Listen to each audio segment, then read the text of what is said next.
What's up, guys, and welcome to another episode of The Beast Plays. I am The Beast NJ, otherwise known as D Marchese, and today we are checking out Assassin's Creed Syndicate. I'm sorry I am late with this one, but I have it nevertheless. Let me introduce you to a one Jacob Fry.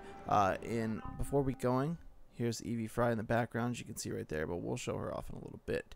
Let's jump right into it. I mean, this game is really fun. I urge you all who have hated on Assassin's Creed, got a little sick of it, thought you know, after Unity and the wet blanket that was Arno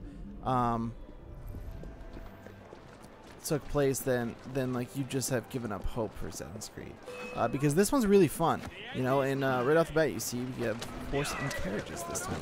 What's not to like? Your horse can drift, and that's super cool. But I'm really, I should say, almost done enjoying this game, because I do almost have the platinum at this point. But it's fun, man. I love it so much. It's really good. The story is a weak point, I'll say that much. But as far as the gameplay goes and the characters go, Jacob and Evie Fry are twin brother and sister, and they are hilarious. Their chemistry is really good. Fun characters to play as, fun characters to listen to. Yeah, so that's that for the characters. They're really fun. They are British, of course. And this is Foggy London Town. Now let's take a look at the map real quick here of Foggy London Town. It's not really called Foggy London Town. I just called it that. Here's all your different areas. Now these were all red and unliberated, and I went through and liberated them through different missions. There were child labor missions where you walk in and you free child labor slaves. Sounds like really light Saturday morning stuff, huh? No, not really. Kind of terrible, but they made it fun. And gang strongholds that you had to defeat other gangs and take over that territory, stuff like that. It's really fun. And all this stuff you see is side missions. There's races, there's fight clubs. I apologize for the map being so empty, but I have really ran house on this game. I'm almost done everything. But I do want to take a look at some of the combat. So if I can find, oh, and all these lettered missions here are different loyalty missions. So that's Charles Darwin's right there. And then if we hop over here, we see this is Henry Green's, which is a different assassin in the game. The good news is there's no story stuff to spoil for you because it's all finished. And as you can see right here, I can recruit my associates and have them fight for me. But that's not really like a highlight of the game. It's just an extra something you can do. So why don't we look for some bad guys here first of all, and we'll show off some of the combat. Let me see what I can get into, what kind of trouble I can get into here. It's done so much. I really should have recorded this ahead of time, but I didn't. And so now I don't have anything left on my map. And that's just the way it goes. Why don't we go through and do, nah, his are kind of boring. I mean, I could show you the fight clubs, but they're not really. I'm just going to run around the city and try to find some bad guys for you. Because the fight clubs are all fisticuffs. There's no weapons or anything like that. You don't really get a good chance to see how brutal the weapons can be. And all the different enemy tactics and all the different assassin tactics in the game.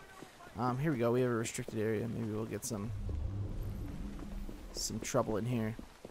Worst comes to worst, I'll fight some cops. But I do love playing as Jacob. Yeah, we're gonna have to fight some cops. I do love playing as Jacob. Evie plays really well as well. She's a more stealthy character. I don't think I can change my weapons in the middle of a. I would like to though, because I don't really like the cane. Small glitches. You just notice he was not holding his cane there. There's little things like that are still in the game. There are really small glitches, but for the most part, the game ran smooth. I didn't have any like crazy big hiccups or anything like that. Let's take on this buddy here. You notice right off the bat, the combat is much more visceral. They have gone from just hinting at borrowing moves from the Arkham games into flat out taking it. It's everything moves very fast. There's combat finishers. What else? The counter system, counter attack system is straight up out of the Arkham games at this point, which is fine. That's totally fine with me. You know, I would rather them just embrace it and learn how to do it even better than just pretend like they're not doing it. And it worked out to their benefit because it made for a really fun experience. But I am sadly almost finished with the game. See, I don't know anybody give me a run for my money. Get the intruder! Come on, guys. Call your friends. Here we go. There we go. But it's easy to get good at it because it is so visceral. But it's awesome, man, and the combat is really brutal right there. So now that I showed off a little bit of the combat, let's go into the menu here. You have your progression log, as you always normally do, rather. And the 100% sync is still all there. And then your inventory, as we saw earlier, you have your weapons. And there's 3 different types. There's the, I don't know how to pronounce that, kukri? I don't know. What the fuck ever. It's a knife. And then you have your canes, all your different cane swords. They're pretty awesome. That's how you start off the game. And then your brass knuckles. And there's various types, varying amounts of damage and stuff like that. They're really cool. I like the brass knuckles. He fights a lot like Batman when you do have them on. All your different pistols here, although there are only like 2 that are really worth your time, in my opinion. And then Jacob has different belts you can use, and Evie has different capes. Then here's all the different outfits. Ezio outfit, a little throwback there for you. And then we have different colors. And then there is a crafting system, which we've crafted all the upgrades here. And the money is kind of scarce at first, but if you go and collect all the chests, or just the first thing I would suggest doing if you haven't played this yet is going into your gang upgrades right here. And this is how you upgrade all the rooks, which are your gang members on the streets. You saw the guys we could recruit. If you go over here to Swindler and you do this whole line, just work on those first, and that'll get you a lot of income per half hour, per hour, however it works. And then while we're here, that's all the gang upgrades. There's combat ones, make your rooks stronger. Then there's ones that give you enemy discounts. I mean, not enemy discounts, but just make the environments around you more viable, and it makes your enemies more afraid of you, and the cops stop paying attention to you and stuff like that, so you can just kind of go about your business. And then over here, there's discounts on items, and this is all your money upgrades right there. Crafting menu, as we saw, you can craft gear. These are all different pieces of gear I could craft, but I have all the best ones, so there's no point at this point. And then all of your upgrades, which I've already done. So let's switch over to Evie just for a moment here. It's going to be a shorter one today, but I did want to make it for you. I intended on doing this when the game first came out, but I got swamped with stuff, so I didn't get around to it until this week. Now, one of the biggest and best features added to the game is this right here, the grapple hook. It's awesome. You get around the whole city that way now. Anytime there's a gap that's just a little bit too big enough to jump or climb, just use your grapple hook. You can take down enemies from this thing. You can just idle if you want and wait for enemies to come by and then drop down and assassinate them. It's really, really useful, and you might think it's game breaking, but it really isn't. It works well, and I like it. I like it a lot. It was a great addition to the game. I'm really going to be upset if they don't put it in the next Assassin's Creed games, but this is a return to form for them. All the parkour feels really, really great. I mean, there's not too much to be said about Assassin's Creed, but this one you really should give your time of day to. I really believe that. It was super fun. The story was whatever, but you know what? It was a fun ride. It was just lighthearted and much more or less dark and sinister than all of the other ones. It's not as convoluted. All of the future fight scenes take place within the cutscenes, so you don't really have to deal with that anymore. This guy wants a little piece of me. Come on. I'll make you mad. It's going to attack us. But yeah, it's